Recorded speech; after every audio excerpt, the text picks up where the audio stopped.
میرے پاس بھی ایک آدمی ہوا تھا اور فردوس نام تھا اس لڑکے کا. نئے نئے میں گلشن آیا تھا اور یہ نہیں، اس سے پہلے اور اس سے پہلے ایک مسجد تھی جہاں پیچھے میرا کمرہ تھا، جہاں آج کل ناظم صاحب کا گھر بنا ہے. ادھر ایک کمرہ تھا امام کا اور ٹین کا دروازہ لگا ہوا تھا. وہ بھی ایک مردے کی لاش آئی تھی، ٹین نکالی، ہم نے لاش زمین میں رکھوائی تو بس وہ مل گیا اس کا دروازہ. اگر وہ مردہ نہ آتا تو ہمارا دروازہ ہی نہیں تھا. وہ لڑکا عصر کی نماز میں آ جاتا تھا اور مغرب و عشاء میں میرے پاس رہتا تھا، خدمت کرتا تھا، پیر دباتا تھا اور کبھی چائے بناتا تھا. اس زمانے میں جاسمین ٹی آتی تھی، جاسمین ٹی، سبز چائے جاسمین، اور میں شوق سے پیتا تھا، مطالعہ کرتا تھا دورے وورے کتابیں کے لیے. وہ عصر میں آتا تھا لیکن مغرب میں اس کی اور شکل ہوتی، عشاء میں اس سے بہتر ہو جاتی.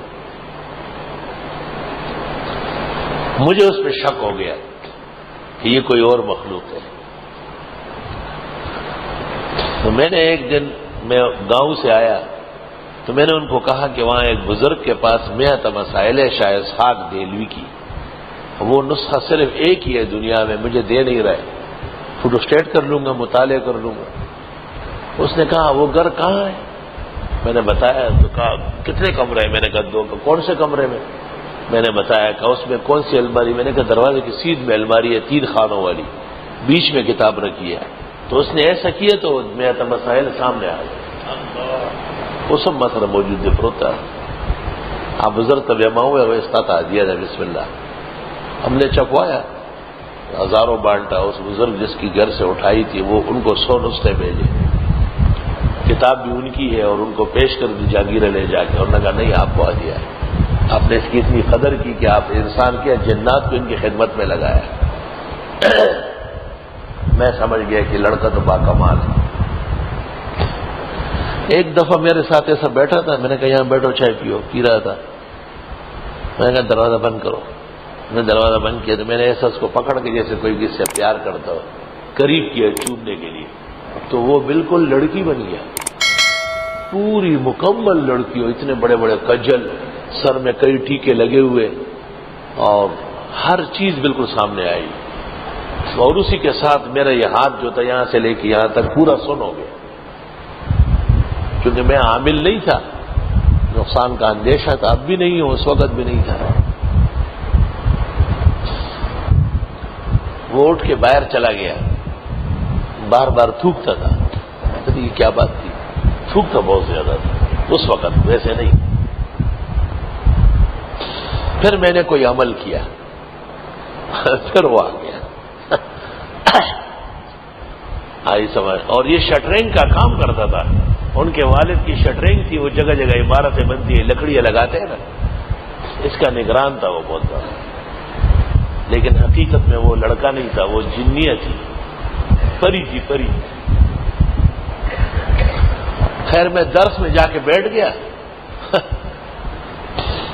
مولانا مفتی ولی حسن سے وداع آخرین وداع ثالث کے درس میں آئے. ایسا دیکھا گا کیا کیا ہے آپ نے کہ کیوں جنات سے معاملے کرتے ہو؟ نکلو یہاں سے ورنہ میں جاتا ہوں یہاں سے. لڑکے سب گھبرا گئے، کیا کیا ہے ضروری؟ تو نے کیا کیا؟ میں گیا حضرت کے ساتھ دارالفتاح، وہاں میں نے قصہ سنا ہے. حضرت نے کہا چھوڑو یہ کام. میں نے کہا میں تو نہیں وہاں کا مقتدی ہے، خدمت کے لیے آتا ہے. واقعہ پورا سنایا اول سے آخر تک. حضرت صاحب نے کہا کہ ان سے دور رہنے میں خیر ہے اور قیمتی آدمی ہو ضائع. میں نے بس وعدہ کرتا ہوں. پھر وہ آتا بھی تھا تو میں اس کو بلاتا نہیں تھا. آدم علیہ السلام جب پیدا ہوئے، کان یستوحش روح المانی میں ہے، حضرت کچھ تنہائی محسوس کرتے تھے. سو گئے اور بائیں کروٹ پر ہو گئے اور پسینے نکل آئے اور کہتے اسی سے بی بی حوا پیدا ہوئی. اللہ کے عجیب شان ہے.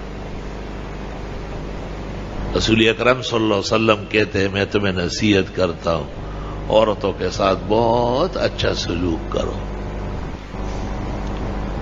اللہ اللہ. فرمایا کہ یہ تو بائیں پسلی سے پیدا ہے، اور جسم میں سب سے ٹیڑھی چیز پسلی ہے، وہ کبھی سیدھی ہوتی ہی نہیں۔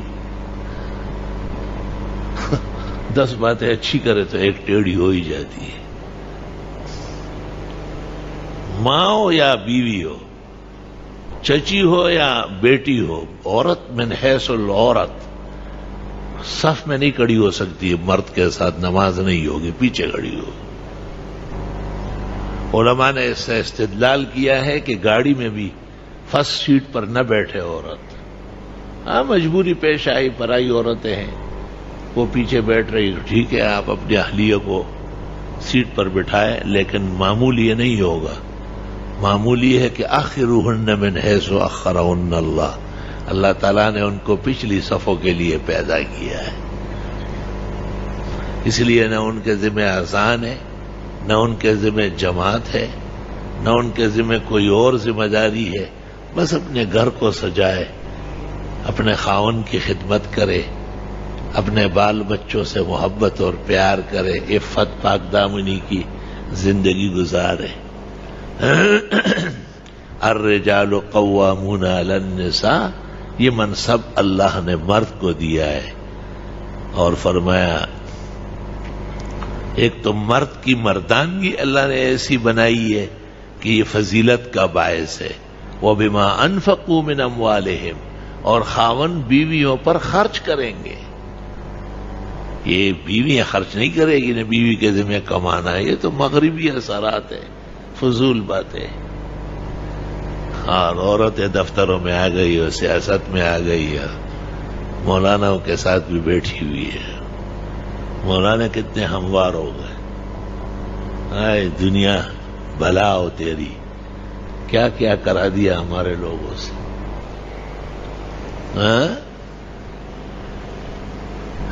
چلتی کو گاڑی کہے اور بنے دودھ کا کھویا، رنگی کو نارنگی کہے دیکھ کبیرہ رویا۔ عجب سا زمانہ ہے، مردانہ زنانہ ہے اور زنانہ مردانہ ہے، سارا نظام تبدیل ہو رہا۔ شاعر کو اور اسلام کو تو خود مسلمانوں نے پیچھے کیا ہے۔ اگر امریکہ ان کو کہتے کہ جہاد کی آیات نکالو اور اپنے مذہب کو ماڈرن کر لو، تو ان کا ایمان دیکھ کے کہا ہے، وہ ہندوؤں کو کہا ہے نا کہ مردوں کو نہ جلاؤ، بدتمیزی ہے۔ وہ جو لوگ مشینوں میں ڈال کے وہ باہر راکھ نکلتا ہے، ان کو کہے نہیں کہہ سکتے انہیں۔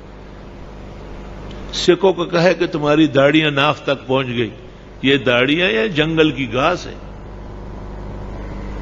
میں نے ایک مولوی کو بھی کہا، میں نے کہا یہ داڑھی کو کہاں لے جا رہا ہے، خیر تو ہے؟ ہاں، انہوں نے بھی لمبی لمبی داڑیاں بڑھائی۔ میں نے کہا مسند امام اعظم دیکھو، امام ابو حنیفہ شاگردوں سے کہتے تھے یہ داڑھی حسن ہے، یہ زینت ہے مرد کی، اس کو نیچے تک نہ لے جاؤ۔ ہاں، وہ ایک آدمی کی بہت بڑی داڑھی تھی، غسل جمعہ جلدی جلدی کر رہا تھا، خصیہ پس گئے، کھینچے تو چل بسا، شہید الخصیتین کہلایا، ابن شام کا قلبی نے نقل کیا ہے۔ ہر چیز یہ وقت ہے، یہ مقدار دے۔ یہاں ایک شخص آتا تو اتنی داڑھی تھی، میں نے اس کو کہا آپ نہ شیخ الحدیث ہے، نہ شیخ التفسیر ہے، نہ امام ہے، نہ خطیب، ایک لبر چٹو ہے، تیری ایک گز داڑھی کس کام کے لیے؟ داڑھیوں کو بدنام کرنے کا بھی ایک طریقہ ہے۔ اب شلوار ہماری عزت ہے، ٹخنوں سے نیچے جا رہی ہے، پیغمبر کہتے ہیں جہنم میں جل جاؤ گے۔